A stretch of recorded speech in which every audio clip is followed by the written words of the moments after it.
आता त्याची खरं तर मी रिव्ह्यू घेण्यासाठी इथे आलेली आहे आणि म्हणूनच अशी विनंती केली की रिव्ह्यू नंतर मी तुम्हाला बोलल्यावर मला एक्झॅक्ट फॅक्ट्स त्याचे तुम्हाला मांडता आले असते.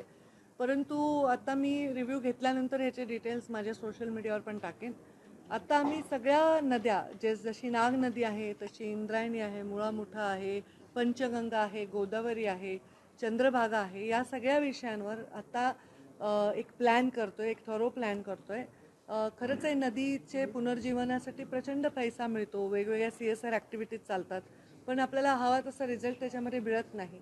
आणि म्हणून माझं मंत्री म्हणून हे मत आहे जे मी डिपार्टमेंटशी शेअर केलं आहे की जसं नॅशनल हायवे असतात, स्टेट हायवे असतात, तसं नद्यांनासुद्धा एक प्रॉपर्टी स्टेटची किंवा नॅशनल प्रॉपर्टी म्हणून ट्रीट करून त्यांच्या स्वच्छतेचं, त्यांच्या मेंटेनन्सचं अशा प्रकारचं एक प्लॅनिंग आम्ही सगळ्यांनी थरो करायला पाहिजे. तर नाग नदीचं पण आम्ही त्याच्यामुळेच रिव्ह्यू घ्यायला आलो. ह्या सगळ्या रिव्ह्यूजमध्ये आम्हाला खूप चांगले इनपुट्स मिळतील. ते इनपुट्स करून आम्ही त्याच्यावर एक चांगली कॉन्सेप्ट नोट तयार करू आणि ती कॉन्सेप्ट नोट तयार झाल्यावर नक्कीच आम्ही मीडियाबरोबर ती शेअर करू. आता इथे अजून बुट्टीबोरीचा पण एक विषय आहे, त्याच्याबद्दल पण काही प्रदूषणाच्या तक्रारी वगैरे आहेत, त्याच्याबद्दलसुद्धा आम्ही इथे चर्चा करणार आहोत. आणि हे प्रदूषणाचं जे खातं आहे हे इम्प्लिमेंटेशन किंवा त्याचं कुठलीही गोष्ट जेव्हा आपल्याला येते निधी तर त्याचं वितरण किंवा ते खर्च करणं हे त्यांच्याकडे नाही आहे. त्यांच्याकडे फक्त दाखवून देणं आहे की हे इथे प्रदूषण आहे, नोटीस देणं आहे.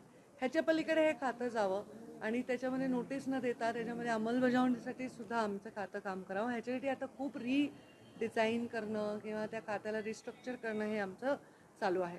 तर त्याला वेळ लागेल. या अधिवेशनापर्यंत बऱ्याचशा गोष्टी आम्ही क्लिअर करू शकू. पण बऱ्याच इंडस्ट्रीज अशा आहेत ज्या पर्यावरणाचे जे मानकं ठरलेले आहेत त्याचं पालन होत नाही.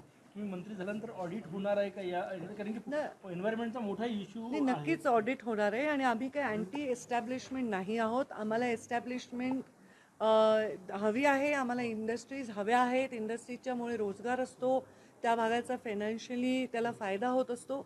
परंतु आपण जे नॉर्म्स आणतोय ते नॉर्म्स डायनॅमिक आहेत. पूर्वी नव्हते, 20 वर्षापूर्वी, आपण आत्ता आणले. तर मग इंडस्ट्रीला सुद्धा काही ठिकाणी अडचणी की आम्ही एवढा खर्च करू शकू का, त्याच्यामध्ये पण आम्ही वर्कआउट करतोय की कसं गव्हर्नमेंट सुद्धा त्याच्यामध्ये इंडस्ट्रीला मदत करू शकेल. तर we are working on that. Red झोनमध्ये जितके इंडस्ट्रीज आहेत त्यांना आपण प्राधान्याने त्यांची इन्स्पेक्शन करणार आहोत. हो हो नक्कीच. आता झोन असतात प्रदूषणाचे, येलो, रेड.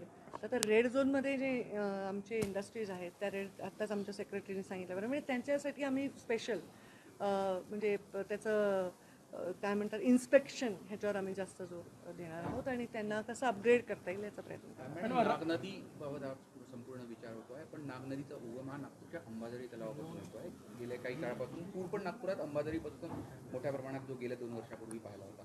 तो अंबाझरी तलावामध्ये प्रचंड प्रमाणात शेवाळ आहे, अनेक वेळा प्रयत्न झाले, होत नाही आणि मोठी समस्या आहे तिथे. याच्यामध्ये तलावाचं पण संवर्धन आमच्याकडे येतं, त्याच्यामध्ये आम्ही त्याच्यामध्ये भाग घेऊ. इथली DPC आहे, इथली कॉर्पोरेशन आहे, यांना सोबत घेऊन आम्ही त्यांनाही सजेशन करू काय करायचं आहे. म्हणूनच मी विनंती केली होती की मला थॉरो मीटिंग झाल्यानंतर या डिटेल गोष्टी तुमच्यासमोर मांडता आल्या. मॅडम, सुप्रीम कोर्टानं काल जी लाडकी बहीण योजना असेल किंवा जे मोफत अन्नधान्य असेल या सगळ्या प्रकरणावर म्हटलं होतं की तुम्ही परावलंबी ग्रुप या सगळ्या योजना आखून तयार करता आहात. याबाबतीत काय म्हणतात? पण सुप्रीम कोर्टाने जर असं म्हणलं असेल जे माझ्या ऐकिवात नाही किंवा तुम्ही जसं म्हणताय तसं मी कुठे ऐकलं नाही, कारण मी कदाचित ते माझ्या वाचनात नाही आलं आहे. सुप्रीम कोर्टाने कुठली गोष्ट म्हणली तर त्याच्यावर कॉन्ट्रॅडिक्ट करणं मला नाही वाटत की उचित आहे. म्हणून त्याच्यावर मी काहीच बोलणार नाही, चांगलं किंवा वाईट. सुप्रीम कोर्ट बोललं असेल तर.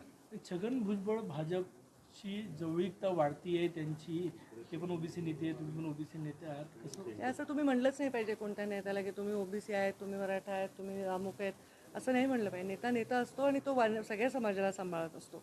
आम्ही ज्या ठिकाणी जन्म घेतला नॅचरली त्याच्यामुळे आमची ओळख असते, पण आम्ही सगळ्या समाजाला केटर करत असतो. तर मला मुळात हेच सगळ्या ओळखी नको आहे. मला असं पाहिजे की एक चांगला नेता आहे, कर्तृत्ववान नेता आहे, काम करणारा नेता आहे, डिलिव्हर करणारा नेता आहे, अशी ओळख जास्त आवडेल. म्हणजे हा सर्वसमावेशक नेता भाजपाच्या जवळीक साधत आहे, तर काय छगन भुजबळ एक सर्वसमावेशक नेता भाजपाच्या जवळ येतो अशा चर्चा नाही. याच्यावर मी टिप्पणी काही करू शकत नाही, कारण मी त्याकडे विचारच करत नाही. मी तिथे विचार करण्याचं काही कारणही नाही आहे. ते स्वतः आणि ते जवळीक साधणारे लोक ह्याच्यावर उत्तर देऊ शकतील, मी देणार नाही. ते आमच्या आता अलायन्समध्येच आहेत ना, जवळीक तर आहेच आहे ना. म्हणजे राष्ट्रवादीने आम्ही एकत्र आहोत, तर आम्ही काही एकमेकांचे विरोधी पक्ष नाही आहोत. त्यामुळे मला कळत नाही हे प्रश्न तुम्ही कुठून आणता.